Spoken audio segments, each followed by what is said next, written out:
All right, guys, what is going on? Okay, so kind of what I've got laid out here, just so you guys can see, is, we're talking about the envelope system, is I've got $1,000 cash here, and I've got my envelopes. And each of my envelopes are labeled groceries, miscellaneous, gas, birthdays, Christmas, eating out, vacation, allowance. Now, you don't have to necessarily prioritize these in order of most important to least important, but that's what I did. So, pretty much what you want to do, and depending on how you do this, is ultimately going to be determined by how you get paid and how often you get paid. So, for instance, California, unless I believe it is you are a state employee, there is a requirement that you will be paid no less than 2 times per month. So whether that's bi-monthly or semi-monthly or however your employer decides to figure it out, you have to get paid a minimum of 2 times per month. So if that were to be the case, then the way you would allocate your funds would have to be determined based on how often you're paid. So for instance, in this particular scenario, I've got $1,000 here. Now let's say I'm paid every week. And what I want to do when I get this money is you're going to go through and put it in the envelopes. Seems pretty simple. So first, you need to obviously figure out how much money you have to work with. So when you go through your categories here, you've got allowance, vacation, eating out, Christmas, birthdays. Obviously, we know we need groceries. Groceries is kind of a dead giveaway. So what you want to do is you would want to set aside money, and that money is going to be your grocery budget for whatever period of time you need this money to last for. So if you get paid every 2 weeks, you need to take this money and make sure that you put enough in here to cover 2 weeks worth of groceries. Then you'd move on to the next. You have miscellaneous. So this could be things like toilet paper, paper towels, cleaning products. Your kids get sick, so you have to run to Walgreens and get meds or stuff like that. Gas.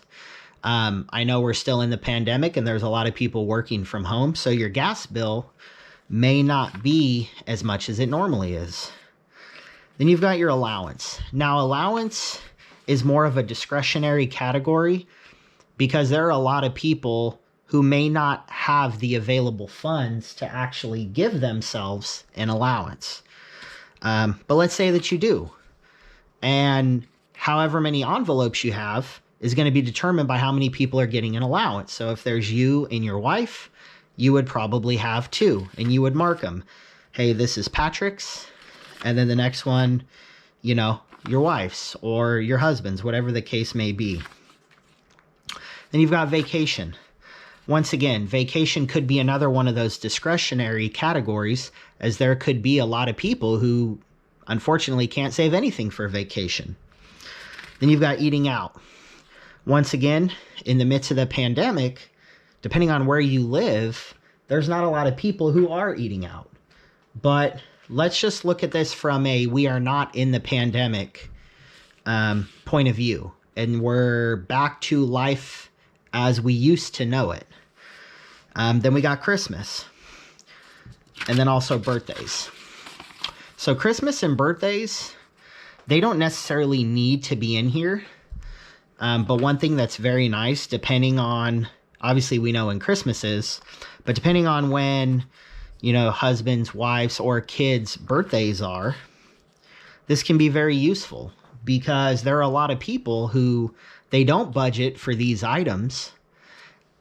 And then the funny thing with that is we know when the birthdays are every year. It's not like your birthday changes. It's not like Christmas changes. We know exactly when these are going to be. So since we know exactly when they're going to be, why don't we prepare for them? Even if it's just a little bit, 15, 20 bucks in each envelope every time you get paid or every month.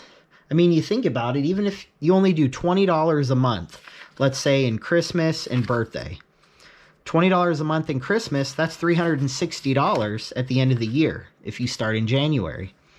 Or $40 a month, that's $720 at the end of the year.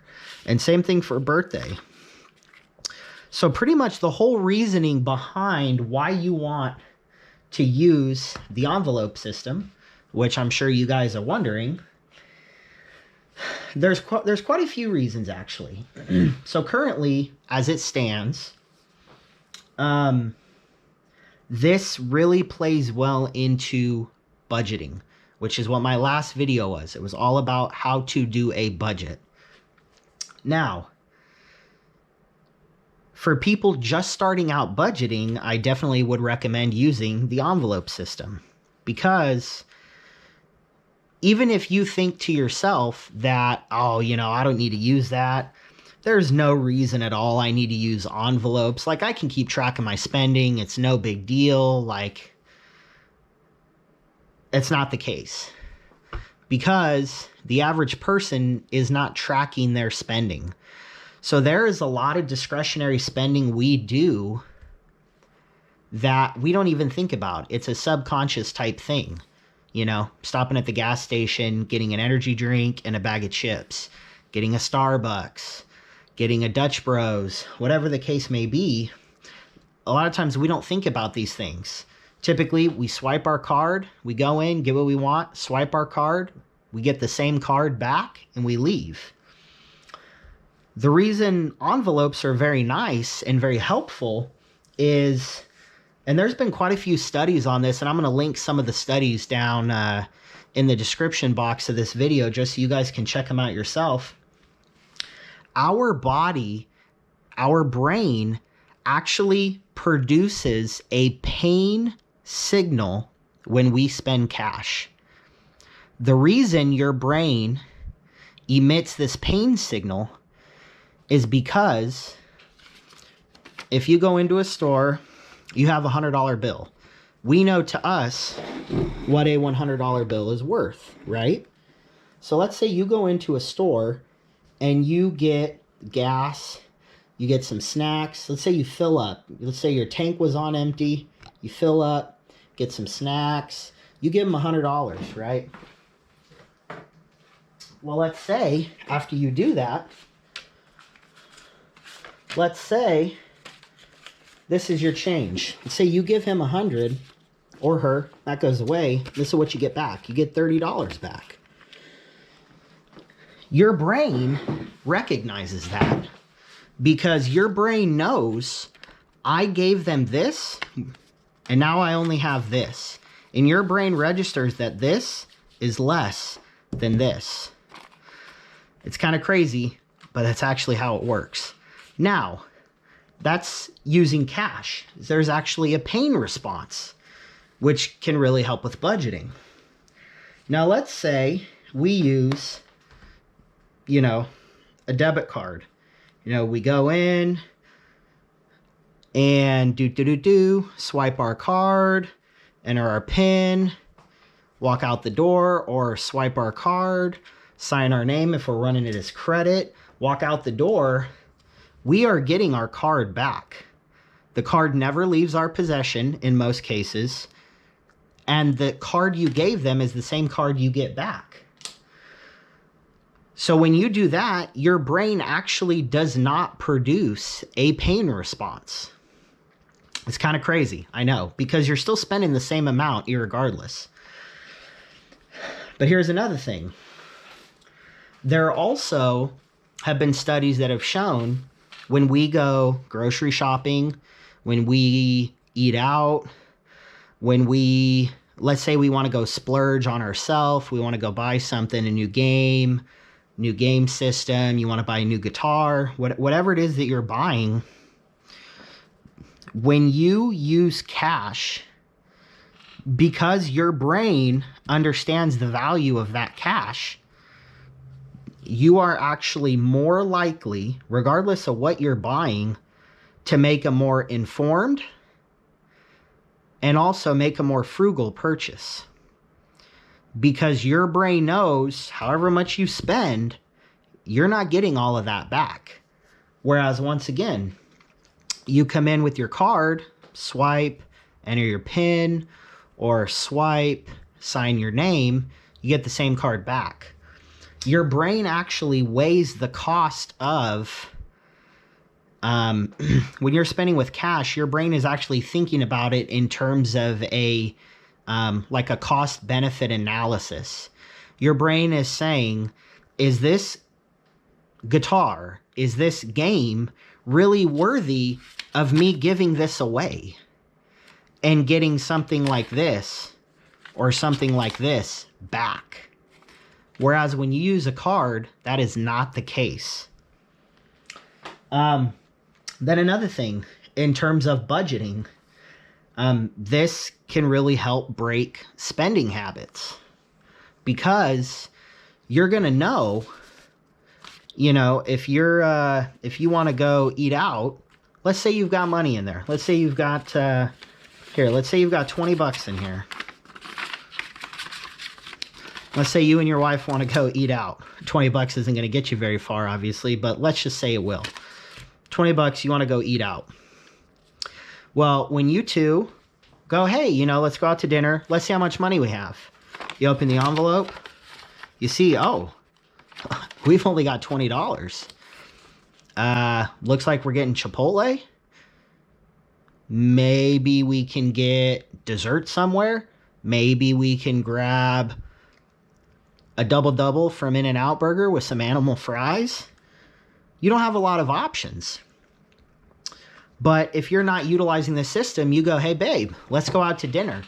Even if you and your wife are budgeting, your brain is not going to feel the, hey, we only have $20.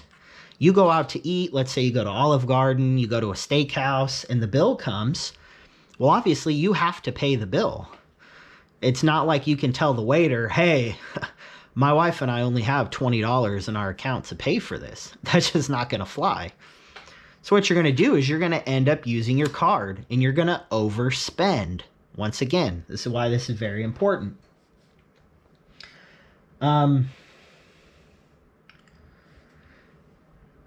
Then with grocery shopping, and this is a big one here. So there are 5 people in my household. Got my wife, myself, 3 daughters, and 2 dogs. So I guess maybe you want to make that 7 total. 5 people and 2 dogs. Let's say I have $300 in my envelope. So my wife and I, on average, we spend probably between $800 and $900 a month on food. Food is our second largest expenditure per month behind our rent for our house. And we could reduce that quite a bit, but we like feeding our kiddos healthy. And because of that, we end up spending a little bit more. When you go to the grocery store, just like with what I explained earlier, if you only have so much money, right? You only have $300 in this envelope. As you're going through the store and this is all you have, your brain is constantly going to be doing that cost-benefit analysis. So if you've got your shopping list and you're going through your shopping list, unless you are keeping track of every item you put in your cart and how much it costs, your brain is constantly going to be thinking, I can't go over this amount. So what that's going to lead you to do is that's going to lead you to make smarter purchases. You are not going to be purchasing a lot of those extra items that you might not normally purchase. Once again, I know it sounds crazy, but there's studies behind this that show that's exactly the case. Another thing is that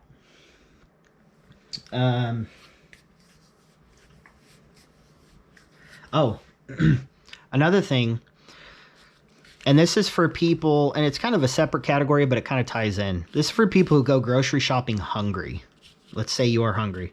Once again, there are studies that have shown if you go grocery shopping while you are hungry, you are more likely to spend more money. Because everything you see in the store is going to trigger that response from your brain. That sounds good. Oh, this sounds good. Oh, that sounds good. Oh, I'll eat this when I get home. So actually, if you're once again utilizing the envelope system and you go to the store hungry, your brain is still going to place the cost-benefit analysis of this money over your hunger. And this is actually going to help you remain a little bit healthier because you are not going to be buying as many of the unhealthy foods as you would if you had your card where you can just swipe into oblivion. And who cares if your budget, you said your budget was going to be $300. If you take your card with you, your debit card, your credit card with you, and your total's $340, you're just going to swipe it. If it's $370, you're just going to swipe it. But with this, you're not going to be able to. You're going to be forced to make those smarter purchases. Now, if there's a situation where, let's say you and your family budget, let's say it's $300 every 2 weeks or whatever it is. And let's say you're doing everything you can to hit that $300 every 2 weeks, but let's say you find that you're almost always going over, even though you're not buying anything really extra. Then that's where it comes down to going back to your budget and saying, okay, I was either spending too much or maybe we did not allocate enough money for our grocery budget. And you're able to make those changes on the fly. You're able to say, you know what? Next time you get paid, next time I get paid and we set aside money for groceries, I'm going to set aside $50 more. I'm going to set aside $100 more. Whatever amount, whatever conclusion you come to, nobody can tell you. That's solely up to you and your family. But there is definitely benefits of using the envelope system.